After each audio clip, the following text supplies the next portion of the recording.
naam suge sin time si kok bor kok toma nolong tok ang pinki taw kok toma shukuru boi faslo taw sha hudak tomani kok toma bishing de sidini fashing onkhurmung onkhor ka police TSS shankra shikla CRPF shankra shikla fire service de melako thane police ne chuba chubai toibando chondiban lake ni garo tomani 80,000 siddi bufang tanfai ka borok ni omhai obijal buskane shalobo jare tongna hini shaka police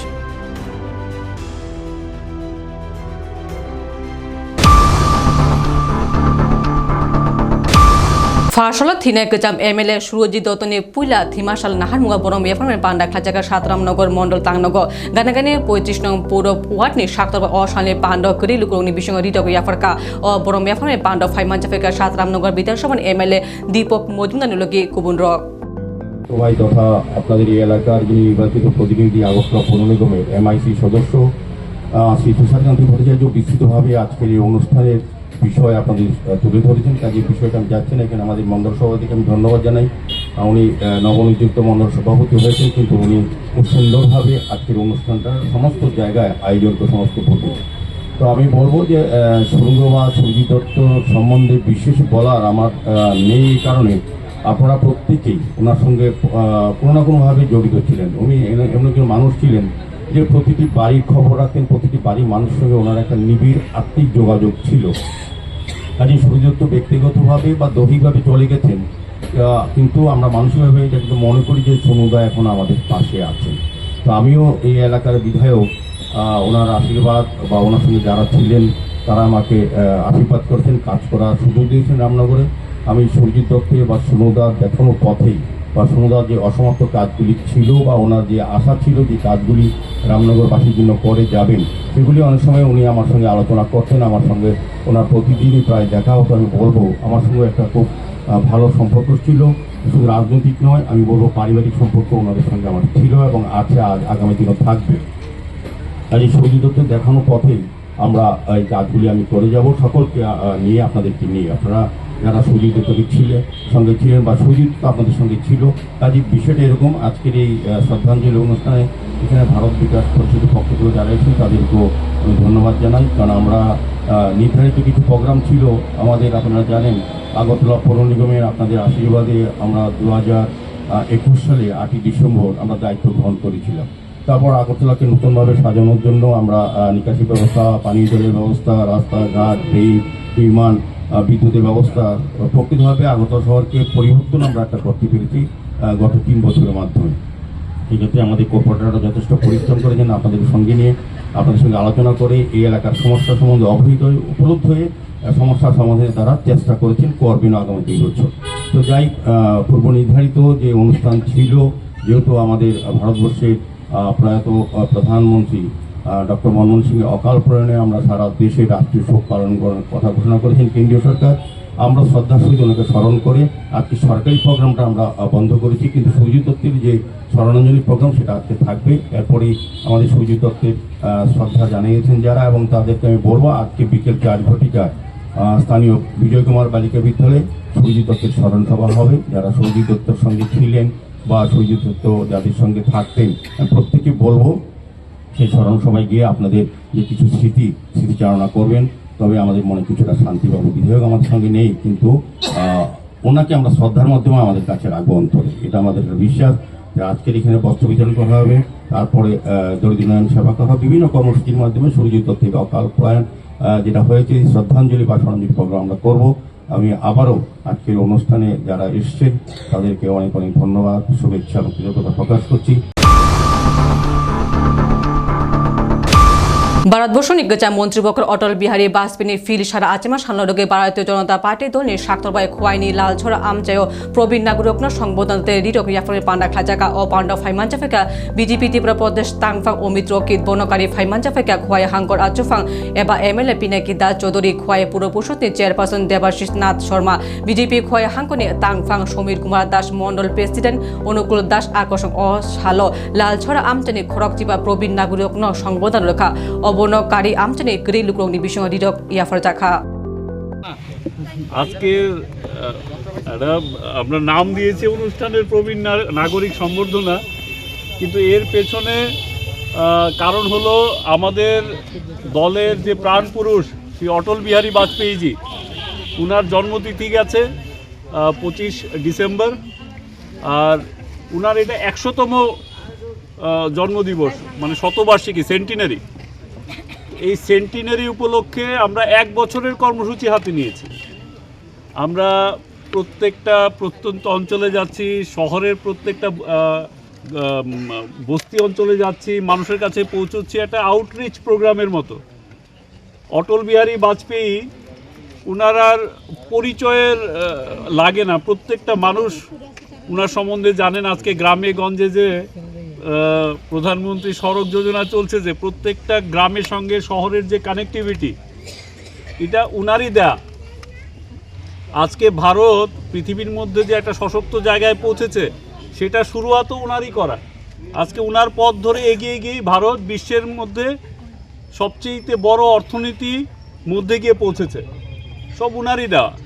তো উনার স্মৃতি রোমন্থন করতে গিয়ে আমরা প্রত্যেকটা পিছিয়ে পড়া মানুষের কাছে যাচ্ছি, যারা এই উনার দেখানো পথে, যারা শুধু পিছিয়ে পড়া না, যারা দেশকে এগিয়ে নিয়ে যাওয়ার ক্ষেত্রেও যারা ভূমিকা রেখেছে, তাদেরও সম্মানার্থে ওনাদের কাছেও আমরা যাচ্ছি, ওদের সাজেশন নিচ্ছি, ওপিনিয়ন নিচ্ছি, দেশকে কিভাবে আরও সশক্ত করা যায়, সমাজকে আরও কিভাবে সবল করা যায়, সেই ক্রমে আজকে এখানেও আসা। তো খোয়াইয়ের মানুষের কাছে আসা আমার শুধু একটা ছোট এক্সকিউজ পেলেই আমি আগেও চলে আসতাম, এখনও আসা। তো এক তো অটলজির জন্মদিবস, আর পাশাপাশি খোয়াইতে কোনো একটা অনুষ্ঠানে আপনাদের আবার দেখা, সেটাও একটা বড় পাওনা আমার নিজের। শহীদ বীর বাল দিবস নবস্কাঙ্গ অডকে ত্রিপুরা প্রদেশ বিজেপিতে বড়জলা মন্ডলের সাক্তরবাই কাইসা রেলি খাজাকা ও রেলি চালমারি রিংডক নিবস্কানি সিমি চালমারি নাংজা গুরুদ্বারা ফাই পাইকা ও শালো পান্ডব ফাইমানচাফিকা বড়জলা আমচনি কচাম এমএলএ ডক্টর দিলীপ দাস মহিলা মোর্চানি কাশকুজক মিমি মজুমদার দে বড়জলা মন্ডল আচফাং রাজীব সাহানি লগি কুবুন রক। আমরা বীর বাল দিবস পালন করছি প্রত্যেক বছরে। 2022 সাল থেকে শুরু হয়েছে। প্রধানমন্ত্রী নরেন্দ্র মোদী এটা শুরু করেন। যে 2 বীর শহীদ, যারা গুরু গোবিন্দ সিং দশম গুরু পুত্র এবং ছোট 4 ভাইদের মধ্যে যে ফতেহ সিং এবং জোরওয়ার সিং, এরা 2 জন ছিল 7 বছর আর 9 বছর। তো তাদের প্রতি সম্মান জানাতে, তাদের যে বলিদান নিজের ধর্ম রক্ষার জন্য, যে উজির খান সিরাজদৌল্লার নবাব তাদেরকে জ্যান্ত পুঁতে ফেলে, এবং ওদেরকে যখন বলেছিল যে তারা যেন মুসলিম ধর্ম গ্রহণ করে, কিন্তু ওরা কিছুতেই সেটা মানতে রাজি হয়নি। কারণ তার বংশ পরম্পরায় যেমন অর্জুন সিং আছেন, গুরু গোবিন্দ সিং আছেন, তাদের প্রতি শ্রদ্ধা ভক্তি এবং ধর্মের প্রতি বিশ্বাস রেখে ওরাও আত্মবলিদান দেয়। তো এইরকম তখনকার সময় 1704 খ্রিস্টাব্দে এইরকম উদাহরণ আর নাই। তো এইগুলো এত বছর ধরে এই শিখদের যে সাহস, শৌর্য, বীর্য এবং তাদের ধর্মের প্রতি যে আস্থা, সেটাকে সম্মান দিতে, বিশেষ করে 2টো বালকের এবং আমাদের রাষ্ট্রের মধ্যে এই দেশপ্রেম এবং ধর্মের প্রতি, নিজের ধর্মের প্রতি যে ভালোবাসা, সেটাকে সজাগ রাখতে, ছোট বাচ্চারা যাতে উদ্বুদ্ধ হয়, সেই জন্য প্রধানমন্ত্রী এই 2022 সালে এই জিনিসটা পালন করার জন্য করেছেন। এবং আমরা কালকেও দেখেছি 17 জন বীর বালককে প্রধানমন্ত্রী পুরস্কার দিয়েছে এবং উৎসাহিত করেছে। তো সেটা বজায় রাখতে এই উৎসবের আয়োজন আমরা গত বছরও আমরা করেছি। এবং আমাদের এখানে চানমারিতে যে গুরুদ্বারা আছে, তাদের সাথে কথাবার্তা বলে আমরা এই আয়োজনটা করি। কারণ ধারে কাছে কিন্তু কোথাও আর গুরুদ্বার নেই, এবং ওরা অনেকটাই আয়োজন করে থাকেন। পাশাপাশি আমার আজকে খুব খারাপ লাগছে যে আরেকজন বীর এবং অত্যন্ত দক্ষ প্রশাসক, আমাদের দেশের প্রাক্তন প্রধানমন্ত্রী শ্রী মনমোহন সিং গতকাল প্রয়াত হয়েছেন। তো ইনি একজন শিখ, এবং আমরা জানি ওনার ধর্মের প্রতি আস্থা এবং তার কর্মদক্ষতা। তো সেই সাথে আমরা ওনার এই যে দেহত্যাগের জন্য আমরা শোক পালন করছি। এবং এই অনুষ্ঠান শেষ হওয়ার পরে এখানকার কর্তৃপক্ষের সাথে, গুরুদ্বারের কর্তৃপক্ষের সাথে আলাপ হয়েছে। আমরা এটা শেষ করার পর, কারণ তাদের যে ধর্মীয় রীতিনীতি, তার প্রতি শ্রদ্ধা রেখেই আমরা আমাদের অনুষ্ঠানগুলো করি। তো সেই হিসাবে আমরা এটা নীরবতা পালন করব। আর রাজ্য এবং রাষ্ট্রীয়ভাবে তো সরকার এবং পার্টি তো করবেই। তো আমরা আমাদের এই যে আয়োজনটা করেছি সেখানেও ওনার প্রতি শ্রদ্ধা জানিয়ে আমরা 2 মিনিট নীরবতা পালন করব এই প্রোগ্রামটার শেষে। তেউশা চিট খাজাকা সালগ্রা ত্রিপুরা হাঙ্কনি সরসপুর কামি পঞ্চায়েতের 7 নং ওয়ার্ড তংনায় রুমানাথ সালগ্রা ত্রিপুরা কদমতলা গ্রামীণ ব্যাংকनि आन्दाराव সরসপুর গ্রামীণ ব্যাংকनि CSC एबा BC सेन्टाराव रां थिसना थाङै 5000 रांनि चिट खाजाकानि कक्सम ख्लायका ब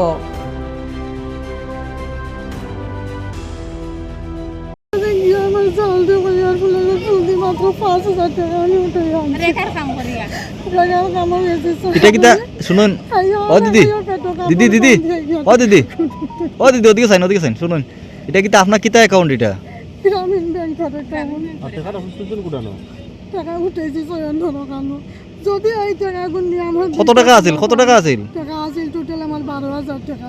আচ্ছা 12,000 এর মধ্যে কথা করতে থাকে এখন এটার মধ্যে কোনো হয় না এখন আপনি কি তো থানা জানাইবা এখন আমি কি করতাম আমার কোনো কিছু মানে হইতে না আমার পাখি 5,000 এর কোনো হইতে না এখন আমি তারা 5,000 আমার অ্যাকাউন্ট ব্লক করে তোর অ্যাকাউন্ট ব্লক করতে হস না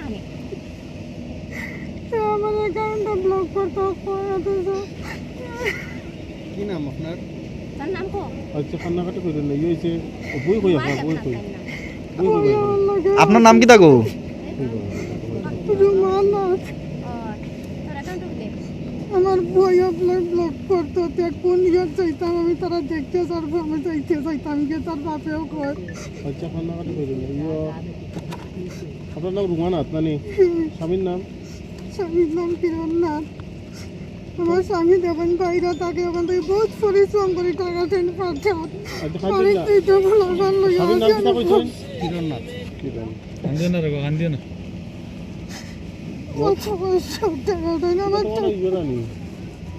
এটা নিয়ে কোনো প্রতিবাদ কিন্তু হয় না। এটা কিটা CSC সেন্টার না নি আমি তো বই লই আইছে কই আমার বলে ওনার অ্যাকাউন্টে টাকা উঠে গেছে কিটা গো দিদি এটা CSC সেন্টার না নি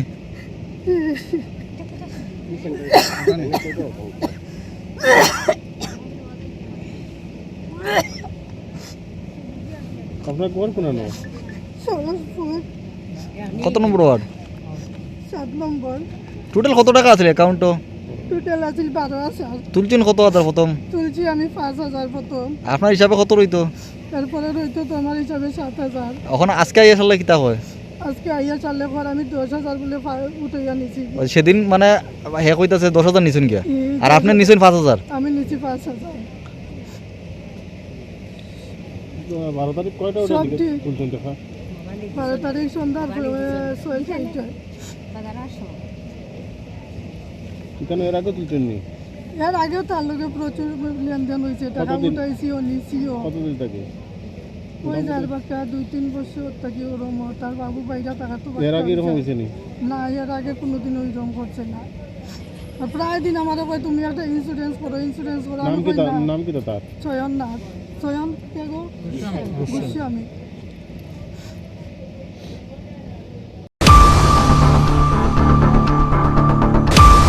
ফাঁসলে ফিল চাচি জনশিক্ষা সাল পালাজাকা GMPTYFTS ইউনিট শাক্তরবা কৃষ্ণনগর লোকাল কমিটিনি শাক্তরবা আগরতলা কর্নেল চমিনি আমজে সংসম সাল পালাজাকা ও পাণ্ডব ফাইমানজেফকা GMP নি কেন্দ্রীয় কমিটিনি মেম্বার এবা কেজা মন্ত্রী নরাই চন্দ্র জমাতিয়া CPM নি আদৌ অমল চক্রবর্তী লগি কুবুন রক জনশিক্ষা সমিতির প্রতিষ্ঠা দিবস উপলক্ষে আমাদের সারা রাজ্যে যথেষ্ট শ্রদ্ধা সঙ্গে আমরা এই দিবস পালন করছি। এই কথা বলবার আগে আমি প্রথমে ডক্টর মনমোহন সিংয়ের প্রতি গভীর শ্রদ্ধা জানাচ্ছি। গতকাল রাত্রে ভারতের প্রাক্তন প্রধানমন্ত্রী বিশ্বের বিশিষ্ট অর্থনীতিবিদ ডক্টর মনমোহন সিং এইমস হাসপাতালে পরলোক গমন করেছেন। ওনার শোকসন্তপ্ত পরিবার পরিজনদের প্রতি ভারতের কমিউনিস্ট পার্টি মার্ক্সবাদী গভীর শোক জানাচ্ছি। আমরা যে কারণে এখানে আজকে সমবেত হয়েছি সেটা হচ্ছে জনশিক্ষা সমিতির প্রতিষ্ঠা বার্ষিকী উদযাপন উপলক্ষে 1945 সালের 27শে ডিসেম্বর দুর্গা চৌধুরী পাড়ায় তৎকালীন সময়ে শিক্ষিত উপজাতি যুবকদের একটা সম্মেলন বসেছিল। এটা সকলে জানেন যে তার আগে ত্রিপুরায় অনেকগুলো রাজা রাজত্ব করেছেন, রাজন্য শাসিত ছিল ত্রিপুরা।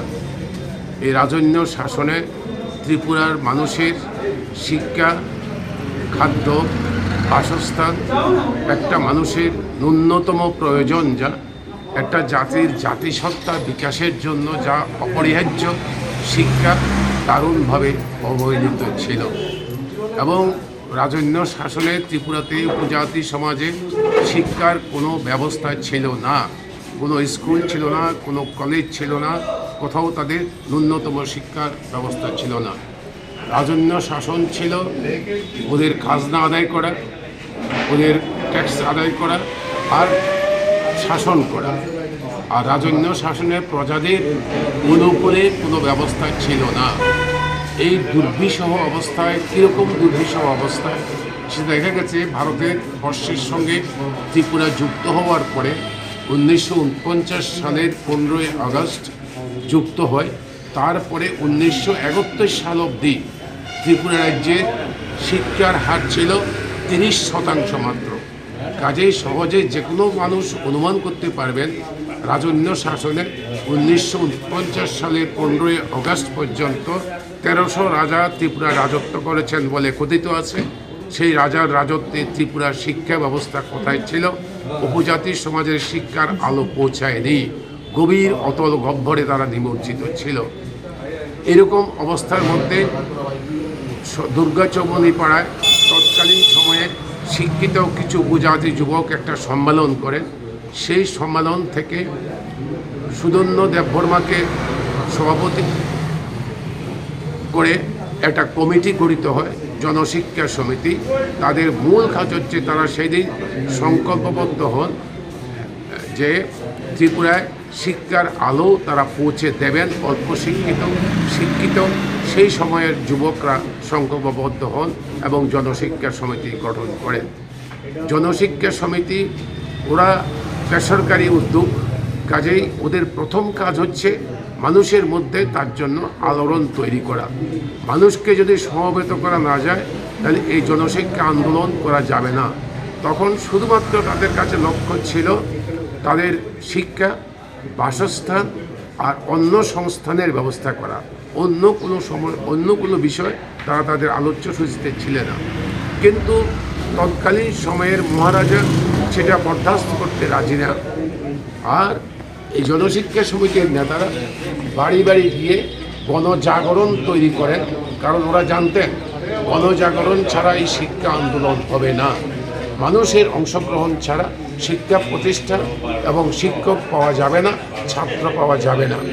এই জন্যই তৎকালীন সময়তে তাদের উদ্যোগে, জনশিক্ষা সমিতির উদ্যোগে নিজেরা জঙ্গল থেকে বাঁশ, ছড় ইত্যাদি সংগ্রহ করে দুর্গম ট্রাইবেল গ্রামে সারা রাজ্যের মধ্যে তারা স্কুল প্রতিষ্ঠা করতে আরম্ভ করেন। এবং সেই স্কুলের শিক্ষকরা হলেন যে শিক্ষিত অংশের উপজাতি যুবকদের মধ্যে যারা কোনো না কোনো কাজ করতে রিটায়ারমেন্টে গেছেন, তাদেরকে কিছু মাইনা দিয়ে বা কাজ করতেন যারা চাকরি ছেড়ে দিয়ে, তারা কিছু সেখানে পড়াশোনা করাতেন। এবং বিনিময়ে কোনো সরকারি অর্থের তো প্রশ্ন ছিল না, পাড়ার লোকরা চাঁদা তুলে পাড়ার লোকরা তাদেরকে সামান্য কিছু অর্থ সাহায্য করতেন। এইভাবে চলতে চলতে রাজন্য শাসনের কোপে পড়ে স্কুলগুলোর উপরেও, শুধু জনশিক্ষা সমিতির উপরে না, স্কুলগুলোর উপরে রাজার প্রচণ্ড দৃষ্টি পড়ে এবং তার উপরে আক্রমণ আরম্ভ হয়। এই ঘটনা চলতে চলতে আপনারা জানেন যে দ্বিতীয় বিশ্বযুদ্ধ 1945 সালের পরে মিস্টার ব্রাউন নামে একজন ইংরেজ অফিসার ত্রিপুরায় আসেন এবং রাজার কর্মচারী হিসাবে, অফিসার হিসাবে উনি নিযুক্ত হন।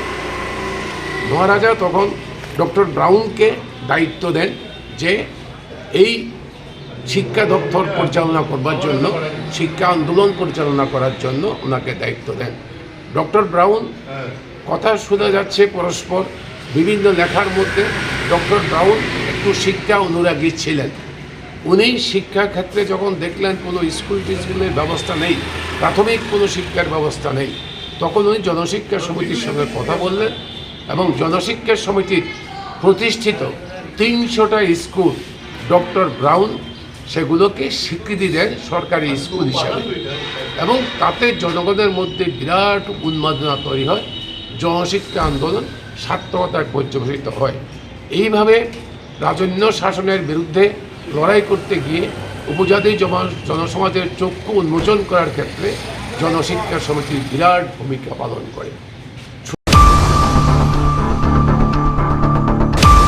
Bufangni bedek pushkar khla thage shak dukhmangka khroksha shikla patimu melagor patimu saimangka melagor Indianagar 8 number ward tongnai Faruk Hussain lamani logi borokni nokni simanagar kaisa segun bufangni bedek pushkar khlani bagi bufango kasaka bufangni kaisa bedako bufangni sako electric tar nangka bebak bufang electric tar nage short ngui thangka bebak oboni bagi Faruk Hussain bufangni simi hauklai thangka o patimuni koktomani logi melagor firak nai khuni lukrok phai je bufangni bedek electric short nangka obonok pondri dekha hisani bagi nai muthang mangka Faruk Hussain মানে ঘটনাটা এখানে একটা থানাতে ঠাইল দেখা তো উঠছে এই গাছেতেও সব কোম্পানি ভরে গেছে এর দূরে হ্যাঁ নাম কি জানেন না? এই ফারুক হোসেন ফারুক হোসেন। হ্যাঁ এটা কি গাছ আসলো এটা? সেগুন গাছ। সেগুন গাছ। এটা কি ফুরসার কত লইছিল? হ্যাঁ হ্যাঁ এখন কো হে কই? তো গাছের তো হসপিটাল বেড়া বেড়া আছে হাসপাতাল হাসপাতাল লই গেছে একে নিজস্ব গাড়ি দেয়া। এই জায়গাটার নাম কি? ইন্দিরানগর। কেমন হ্যাঁ অবস্থা কেমন এখন?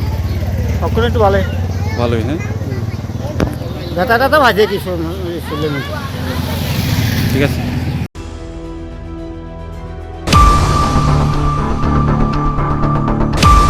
Tini kok toma asodoro naituni Asian Times kulumka.